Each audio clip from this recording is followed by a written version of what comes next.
নমস্কার আমার সকল বন্ধুদেরকে তানির স্মল ওয়ার্ল্ডে সবাইকে স্বাগত জানাই। তোমরা সবাই কেমন আছো? আমি তো বেশ ভালো আছি। দিনটা হলো মঙ্গলবার, তখন বাজে বিকেল 6:15। আমি কিন্তু ব্লগ করব বলে সেরকম কিছু ভাবিনি জানো তো, কিন্তু আকাশটা দেখে এতটাই সুন্দর লাগলো, এতটাই মুগ্ধ হলাম যে ছুটে গেলাম ছাদের ওপরে, যে না এই ক্লিপটা না নিয়ে তোমাদের সাথে শেয়ার না করে তো আমি একেবারেই পারলাম না।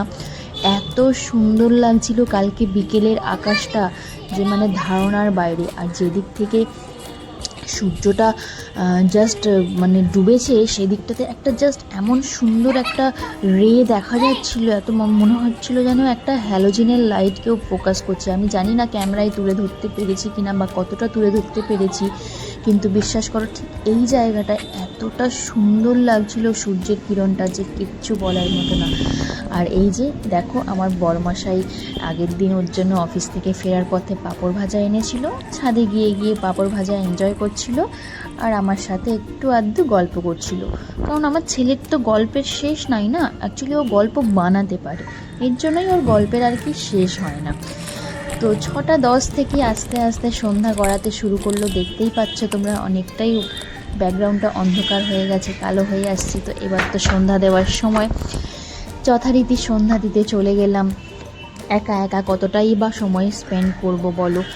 কার্তিক তো বাড়িতে থাকে না, সেই সকাল 8টার সময় বেরোচ্ছে, রাত্রি 9:30টার সময় বাড়ি ঢুকতে। সারাটা দিন যেন একটা অপেক্ষার মধ্যে দিয়ে কাটিয়ে ফেলছি আমরা মা আর ছেলে মিলে। কিচ্ছু করার নেই, কিন্তু জীবনে জানো তো এমন টক্সিক লোকেদের সাথে আমার পরিচয় হয়েছে যে এখন জীবনে একা থাকতে আমি ভীষণ ভালোবাসি। কিছু না করি কিন্তু একা শুয়ে থাকি, বসে থাকি, ফোন ঘাঁটি, কিন্তু একাকিত্বটা বড্ড প্রিয় হয়ে উঠেছে এখন আমার। সময়ের সাথে সাথে লোকের সাথে মিশে মিশে একটা সময় আমি এতটা মিশুকে ছিলাম, এখনও মিশুকে আছি, কিন্তু ওই যে এখন একটু হলেও বদলে গেছি। যে যেমন তার সাথে আমি ঠিক তেমন। কিছু করার নেই বন্ধুরা, এখনকার সময় এভাবেই চলতে হয়। তো সন্ধ্যা দেওয়া কমপ্লিট হয়ে গেল, তখন বাজে 7:10। এবার তো সন্ধ্যা হলেই আমার ছেলে শুরু হয়ে যায় কি খাই কি খাই, আর আমি সেটা জোগাড় সকাল থেকেই করে রেখেছিলাম। একটা ব্রেড এনে রেখে দিয়েছিলাম ফ্রিজের মধ্যে, আর বাকি সব কিছু আমার ফ্রিজের মধ্যে অলরেডি ছিল। যেরকম ওই যে mayonnaise, slice cheese, sauce, butter, capsicum, tomato, onion, এগুলো তো সব থাকেই, ঠিক আছে। তো ভাবলাম চলো আজকে একটু স্যান্ডউইচই করা যায়। না করার তো কিছু নেই, এমনি তো ছেলেটা ক্যাপসিকাম পেঁয়াজটা খেতে চায় না, স্যান্ডউইচের মধ্যে দিয়ে দারুণভাবে খেয়ে নেয়। সব কটাকে একসাথে চপ করে নিয়ে স্যান্ডউইচের জন্য প্রিপারেশন শুরু করে দিলাম।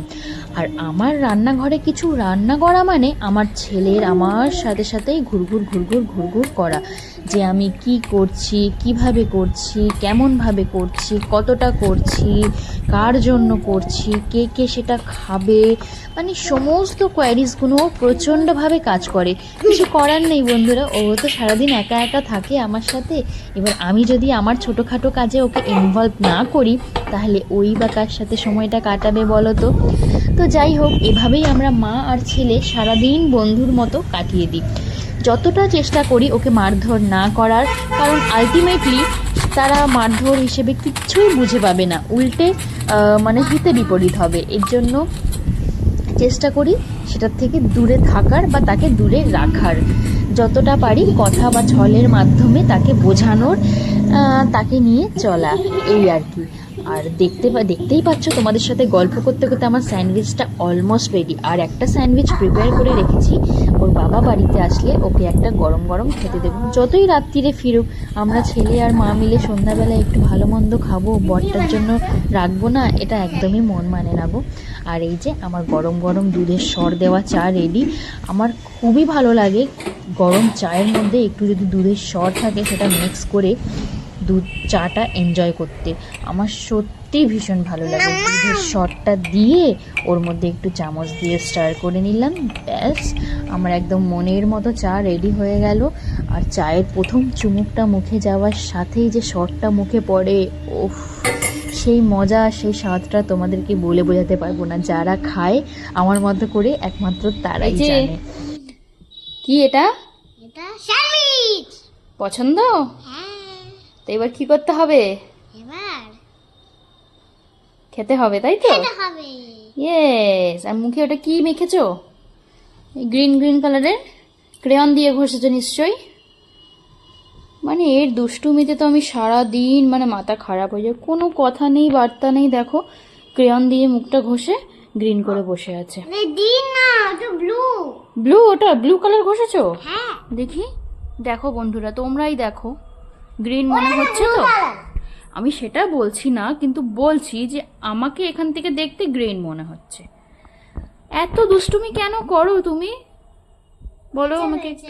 ইচ্ছে হয়েছে? আচ্ছা, ওর মা এটা আর কি করা যাবে? বাড়িতে থেকেছিলাম না। ঠিক মনে আছে আমার।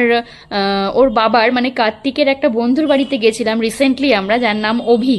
তাই ও এটা দেখেই বলছে, আমরা ব্রেকফাস্টে খেয়েছিলাম স্যান্ডউইচ, তাই ও বলছে যে এটা আমরা অভিক আঙ্কেলের বাড়িতে খেয়েছিলাম না। ভীষণ মনে থাকে তোমার, ভীষণ একেবারে। চলো এবার খাওয়া দাওয়া করি। ব্যাস, তারপরেই বসে পড়লাম মা আর ছেলে মিলে স্যান্ডউইচ টেস্ট করতে। আর স্যান্ডউইচটা টেস্ট করার সাথে সাথে আমার ছেলের এক্সপ্রেশনটা তোমরা দেখবে। ও এই খাবারগুলো এত ভীষণভাবে এনজয় করে। অ্যান্ড সত্যি কথা বলতে বন্ধুরা, বাচ্চারা এসব খেতে ভালোবাসবেই, এটা বাস্তব। তাই আমি যতটা চেষ্টা করি সব কিছু ওকে হোমমেড খাওয়ানোর চেষ্টা করি।